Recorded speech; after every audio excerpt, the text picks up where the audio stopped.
Oke, selamat pagi Bapak dan Ibu sekalian. Very good morning, brothers and sisters.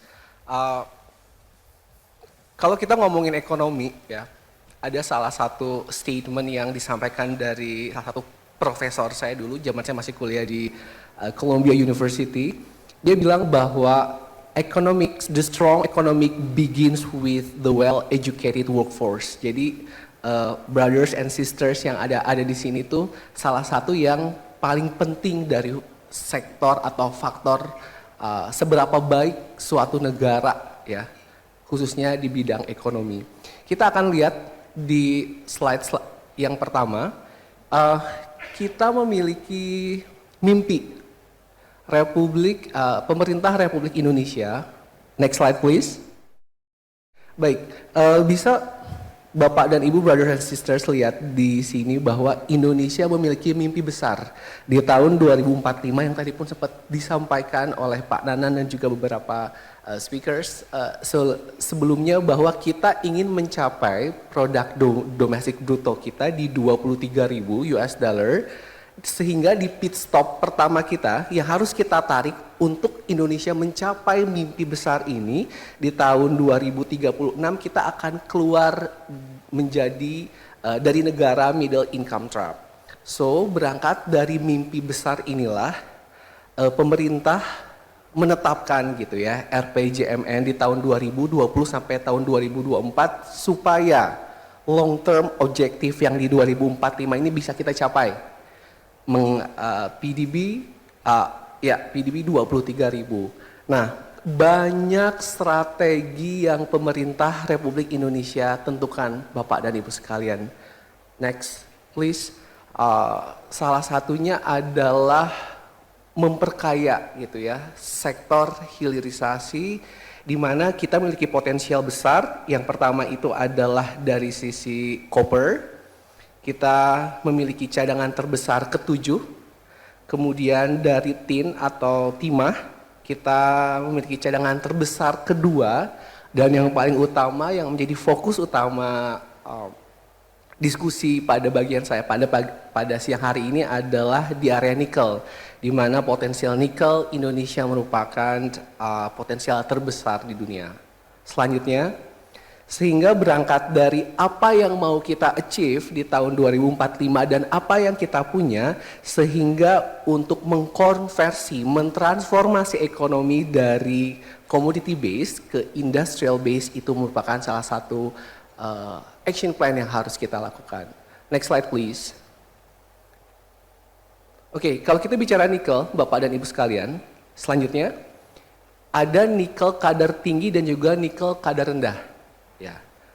Selanjutnya, nikel kadar tinggi itu kita convert, ya, nantinya kita proses, kita refinery or smelter itu jadi iron dan juga steel. Sedangkan nikel kadar rendah ini nantinya akan salah satu material untuk baterai.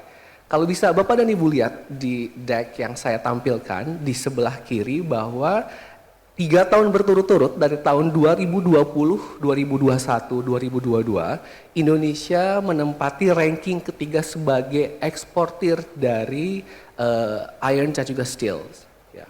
Kemudian di sisi sebelah kanan, kita merangkak naik. MHP itu adalah produk setengah jadi dari nikel kadar rendah yang nantinya lagi-lagi akan dibuat gitu ya, bisa mendevelop baterai-baterai yang menggunakan base nikel di sini. Jadi dari sisi potensial sangatlah besar.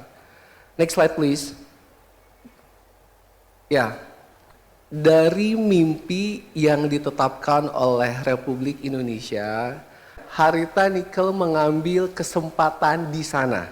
Oke, kita lihat di Harita Nikel punya ada 2 bisnis unit, Bapak dan Ibu, ada 2 perusahaan. Yang pertama adalah Trimegah Bangun Persada dan juga PT Gane Permai Sentosa. Jadi keduanya ini adalah perusahaan tambang. Tambang dari nikel ore, saprolit atau nikel kadar tinggi, kemudian limonite, nikel kadar rendah. Nah, kemudian dari upstream ini, dari penambangan ini dilanjutkan, next slide please, ke area midstreams. Itu ada beberapa perusahaan. Perusahaan yang pertama itu adalah MSP, di mana MSP atau PT Megah Surya Pertiwi ini smelter yang mengkonvert saprolite atau nikel kadar rendah menjadi ferronikel. Ya.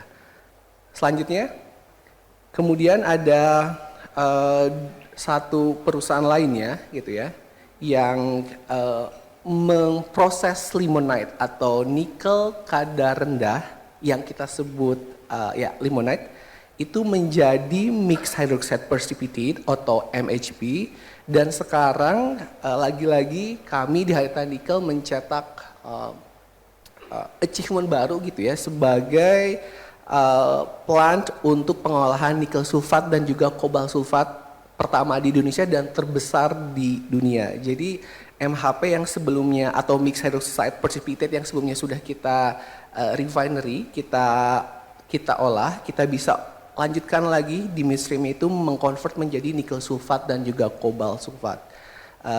Salah satu business unit yang ada di Harita Nikel yang berperan gitu ya untuk memproses, mengkonvert dari limonite sampai saat ini nikel sulfat dan kobalt sulfat itu adalah PT Halmahera Persada Legend. Kemudian yang terakhir bisa Bapak dan Ibu lihat, yes, di downstream ferronikel nanti ujungnya jadi stainless steel Bapak dan Ibu sekalian. Sedangkan kalau kita MHP, nickel sulfate sama cobalt sulfate di area downstream itu nanti akan dilanjutkan menjadi precursor dari baterai BEV ataupun baterai lainnya. Kemudian di-develop lagi menjadi katoda dan terbentuklah gitu ya komponen dari electric vehicle battery recycling. Yang sering kali menjadi tantangan pengimplementasian dari baterai itu adalah waste management Bapak dan Ibu. Saat ini baterai mungkin bisa dinilai ramah lingkungan, tapi faktor yang perlu kita evaluasi itu adalah ketika 15 tahun atau 10 tahun kemudian baterai itu lifetime-nya sudah habis, kemudian sampah baterainya itu harus kita konversi atau kita apakan. Nah, kemudian seiring dengan berjalannya waktu saat ini di dunia teknologi processing gitu ya, sudah banyak teknologi-teknologi yang meng-highlight tantangan ini, yaitu adalah recycling dari baterai-baterai yang nantinya akan bisa di-convert lagi menjadi baterai baru. Dan yang terakhir di area downstream itu adalah industrial park. Nah, yang dilakukan oleh Harita Nikel sendiri Bapak dan Ibu sekalian, ada dua ongoing project, ada dua perusahaan yang akan meng-highlight di area downstream. Yang pertama itu adalah ONC, kemudian yang terakhir itu adalah KPS. Kalau Bapak Ibu lihat ya, di area ferronikel itu PT MSP atau Mega Surya Pertiwi dan juga PT Halmahera Jaya Ferronikel, dana investasi yang diperlukan oleh Harita untuk membangun kedua perusahaan ini adalah 5,3 juta US dollar dan juga 703 juta US dollar. Ini untuk pengolahan ferronikel yang nantinya akan menjadi stainless steel. Namun untuk pengolahan HPAL ya yang limonite menjadi baterai dan turunannya yang saat ini dipegang oleh PT Halmahera Persada Legend, nilai investasi yang dikeluarkan itu adalah 1 miliar US dollar lebih kurang. Jadi tantangan terbesar di dunia hilirisasi itu adalah satu teknologi. Sekali lagi satu teknologi.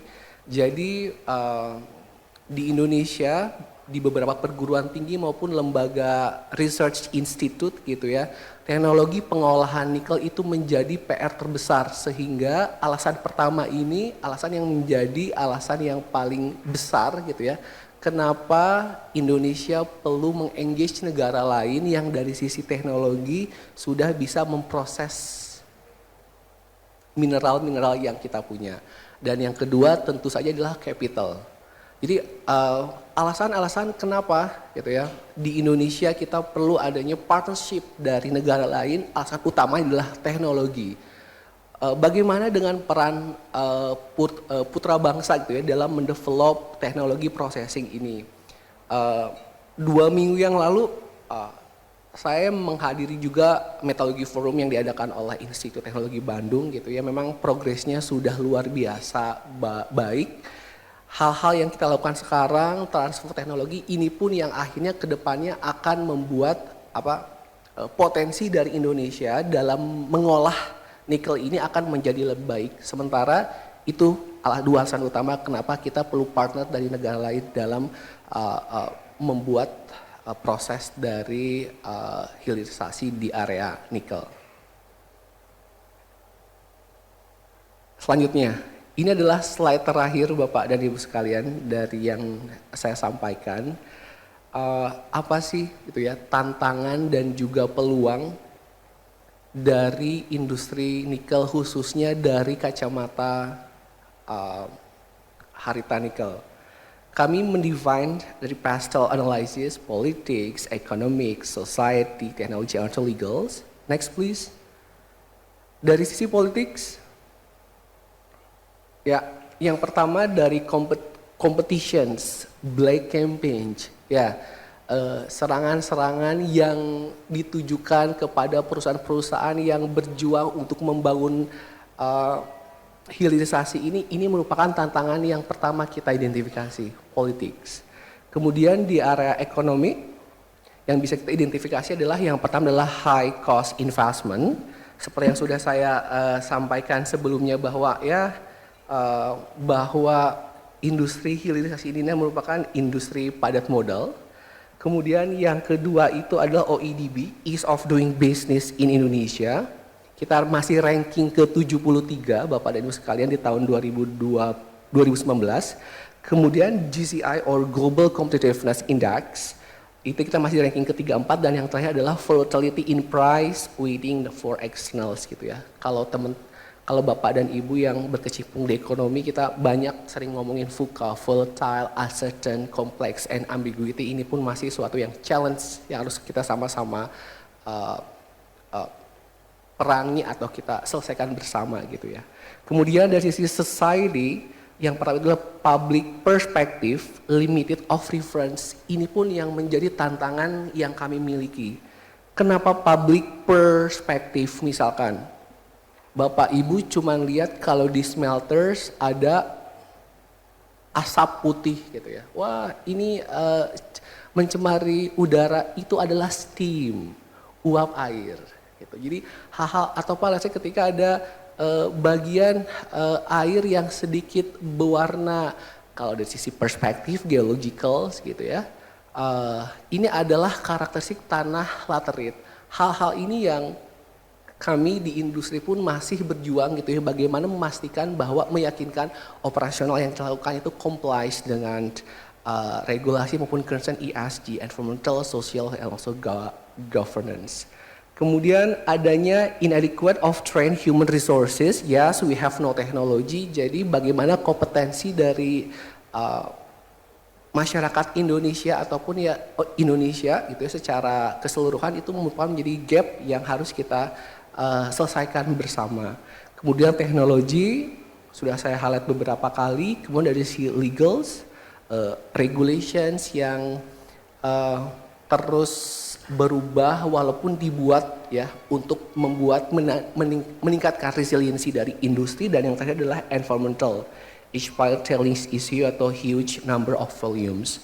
Dan dari challenge ini kemudian ada opportunity yang kita punya dari sisi politics, bahwa nikel itu atau HPAL proses sendiri kita asumsikan sebagai clean and renewable energy. Kemudian hampir semua perusahaan pengolahan nikel pasti align dengan SDGs or Sustainable Development Goals, dan setiap tahun kita harus mendevelop sustainability report dan juga ESG report.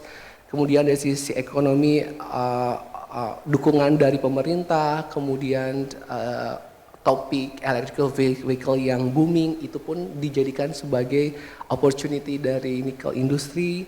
Kemudian cadangan nikel Indonesia untuk nikel menjadi yang terbesar, itu pun menjadi opportunity untuk kita. Kemudian dari society, decarbonization goals, untuk bagian ini saya banyak berterima kasih kepada pemerintah, kan sebagai anak ESG gitu ya. Posisi saya di Hitachi Nickel ini saya bertanggung jawab terhadap ESG dan turunannya gitu ya, dengan regulasi pemerintah bahwa renewable energy mix 23% di tahun 2025, 29% di tahun 2030 ini pun terus gitu ya membuat bisnis proses atau governance di industri nikel itu menjadi lebih baik. Decarbonization strategi, bagaimana kita mengurangi emisi dan shifting ke renewable energy. Kemudian expanding workforce, yes, transfer knowledge gitu ya dari pemilik teknologi kepada Force Indonesia, ini pun yang menjadi opportunity gitu ya. Suatu saat mudah-mudahan bisa hampir semua teknologi yang kita punya khususnya di area smelter dan juga refinery dikuasai oleh anak-anak bangsa. Kemudian dari sisi teknologi, HPAL, dari sisi legal aspek, perihal ranking dari OEDB, dan yang terakhir itu adalah nikel sendiri gitu ya, merupakan salah satu komponen terbesar kalau kita mau ngedevelop baterai, ya, khususnya untuk jenis BEV NMC 811 itu membutuhkan nikel lebih kurang 80% gitu. Oke, penutup dari saya Bapak dan Ibu sekalian, risk is an opportunity. Resiko itu adalah peluang. Peluang untuk kita bergerak lebih baik. Opportunity untuk kita mendapatkan kesempatan yang lebih baik. Kalau kita tidak mengambil resiko, berarti kita tidak akan shifting ke kehidupan yang lebih baik, kondisi yang lebih baik. Namun bagaimana cara kita tetap mengambil resiko itu adalah meminimalisasikan resiko-resiko yang kita ambil. Salah satunya adalah dengan berkelanjutan atau ESG. Terima kasih, selamat pagi.